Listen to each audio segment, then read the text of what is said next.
हितचिंतक आणि आता खरं म्हणजे ते सक्रिय कार्यकर्ते झालेले आहेत. तुम्हाला माहिती आहे ना, त्यांचा स्टेटस आपण सर्वांनी बघितला, म्हणजे तलासरीच्या सुरक्षाने बघितला. हो हो रेखा सुजाता पारधीने. तर या एकूणच घडामोडीमध्ये ज्यांचा मोलाचा वाटा राहिला आणि आपली बाजू काय आहे ती बाजू समजून घेतली, प्रशासनाच्या बरोबर आणि आपल्या बरोबर समन्वय साधण्याचा ज्यांनी महत्वाची भूमिका बजावली, असे पाटील साहेबांना मी विनंती करेन की त्यांनी उपस्थित आमच्या सभासदांना आणि कार्यकर्त्यांना मार्गदर्शन करावे. जिंदाबाद. काल परवाच विवेक भाऊ पंडित यांचं एक आपण सर्वांनी भाषण ऐकलं असेल की कुठलंही युद्ध करताना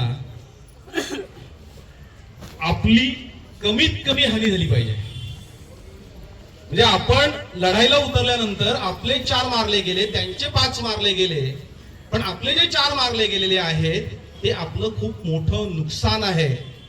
आणि कुठलीही लढाई करताना, कुठलंही युद्ध करताना आपलं काही न गमावता आपल्याला जिंकणं गरजेचं आहे. आणि ते जिंकणं काय असतं ते आज तुम्ही सर्वांनी दाखवून दिलेलं आहे. आणि म्हणून सर्वांनी टाळ्या वाजवून तुमचं तुम्हीच म्हणजे आमचं आम्हीच स्वागत करायचं आहे. सगळ्यांनी जोरदार टाळ्या वाजवा. विजय भाऊंनी सांगितलं की एक समन्वयाची भूमिका बजावली. मी ती समन्वयाची भूमिका का बजावली याच्या मागची अनेक कारण आहेत. जे आपलं ग्रामीण रुग्णालय आहे त्या ग्रामीण रुग्णालयामध्ये गोरगरिबांची मुलं, महिला, पुरुष ही सगळी गरीब घरातली येतात. जे आम्ही नेहमी बघतो की श्रीमंतांची मुलं अगदी ताप आला तरी ते ज्युपिटर गाठतात. डिलिव्हरीसाठी लाख लाख 2-2 लाख रुपये भरून खासगी रुग्णालयामध्ये जातात. आमची ती ऐपत नाही, आम्ही तिथे जाऊ शकत नाही.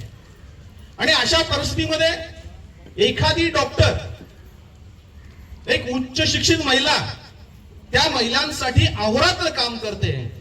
विजय भाऊंनी खूप चांगल्या प्रकारे ते मान्य केलं. खरं तर मान्य करायला ती वेगळी शक्ती लागते, ती विजय भाऊंकडे आहे म्हणून ते बोलले की इथे सगळ्यात जास्त महिलांना न्याय देण्याचं काम त्या डॉक्टर हर्षदा पाटील करतात.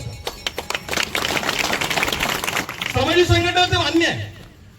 जेव्हा आम्ही विवेक भाऊंशी बोललो तेव्हा विवेक भाऊ बोलले की आपली लढाई ज्यांच्याशी आहे ती लढाई आक्रमकपणे न करता आपल्याला जिंकता आलं पाहिजे.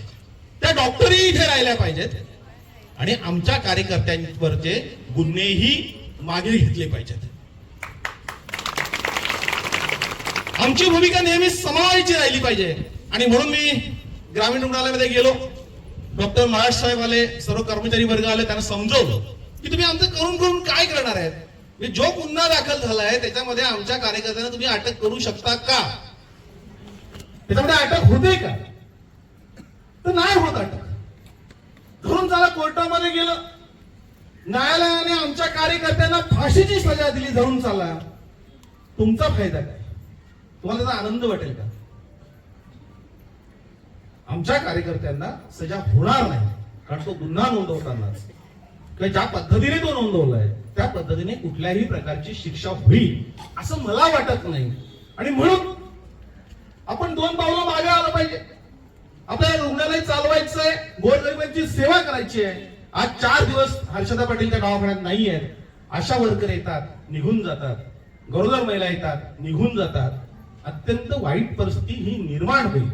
तुम्ही 2 पावलं पुढे टाका, श्रमजीवी 100 पावलं पुढे टाकायला तयार आहे. आम्हाला कुठल्याही प्रकारचा इगो नाहीये, अहंकार नाहीये, आम्हाला काही मिळवायचंही नाहीये. पण जिथे गोरगरिबांची सेवा होते तिथे आमच्या हातून चुकीचे प्रकार घडणार नाहीत. आणि म्हणून श्रमजीवी संघटनेच्या तर्फे मी तुमच्याशी बोललो. त्याच्यानंतर विवेक भाऊंचं बोलणं झालं, विजय भाऊ यांच्याशी चर्चा झाली आणि कुठल्याही परिस्थितीमध्ये हे प्रकरण वाढवायचं नाही, हे प्रकरण थांबलं पाहिजे अशी आम्ही भूमिका घेतली. इंद्रे साहेबांचंही खूप चांगलं सहकार्य आहे. तहसीलदार साहेब नेहमीच सहकार्याच्या भूमिकेत असतात. ही आंदोलन होतात, आंदोलन होत राहतील, मात्र जिथे गरिबांचं हित साधलं जातं, जिथे गरिबांची सेवा होते आणि जिथे गरिबांना न्याय देण्याचा कार्यक्रम अहोरात्र राबवला जातो, म्हणजे डॉक्टर किंवा ग्रामीण रुग्णालय, पीएचसी सेंटर, इथे जेवढं काम गोरगरिबांचं होतं तेवढं मला वाटत नाही दुसऱ्या कुठल्या कार्यालयात होत असेल.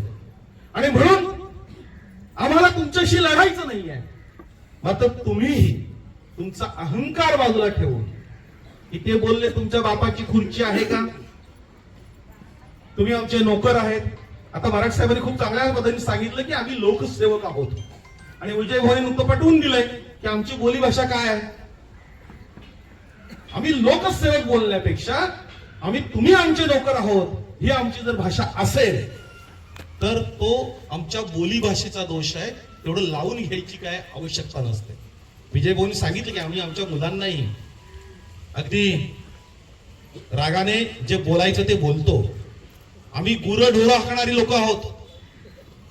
आम्हाला रोज दुभती गाय जी दूध देते ती गाय पण जर चुकत असेल तर आम्ही तिथे आई माईवरून शिवी देऊन काठी उचलतो.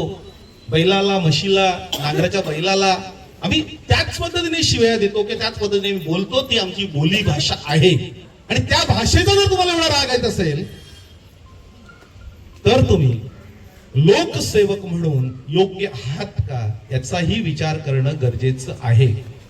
लोकसेवकांनी अहंकार बाळगला नाही पाहिजे, आमची भाषा समजून घेतली पाहिजे.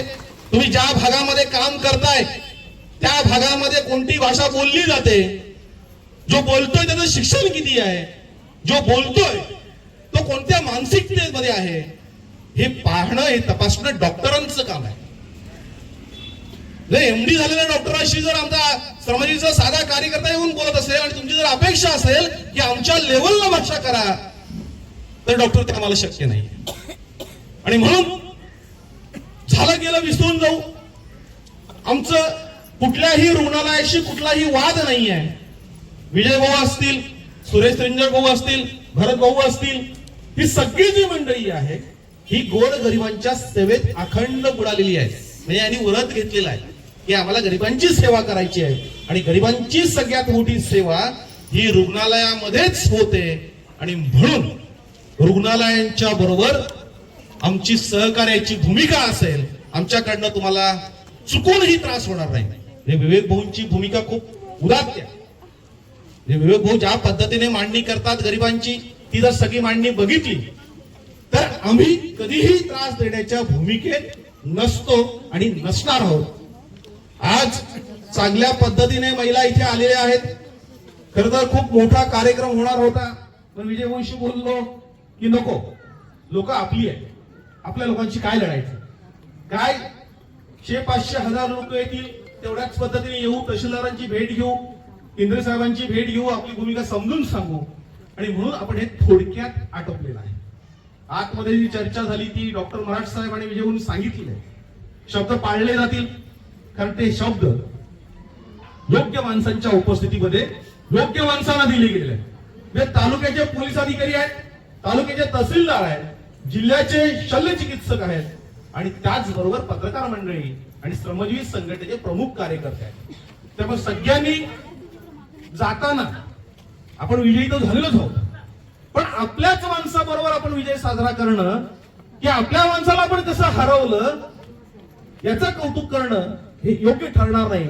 आपण ग्रामीण रुग्णालयाच्या सर्व डॉक्टरांना शुभेच्छा देऊया, त्यांच्याबरोबर मिळून काम करूया आणि डॉक्टर हर्षदा पाटील याच रुग्णालयामध्ये राहतील. म्हणजे माझा आग्रह याच्यासाठी आहे की त्या जर डॉक्टर निघून गेल्या तर असे काही डॉक्टर इथे येतील की आपल्याच हातून आपण आपलं काहीतरी चुकीचं झालं असं समजू.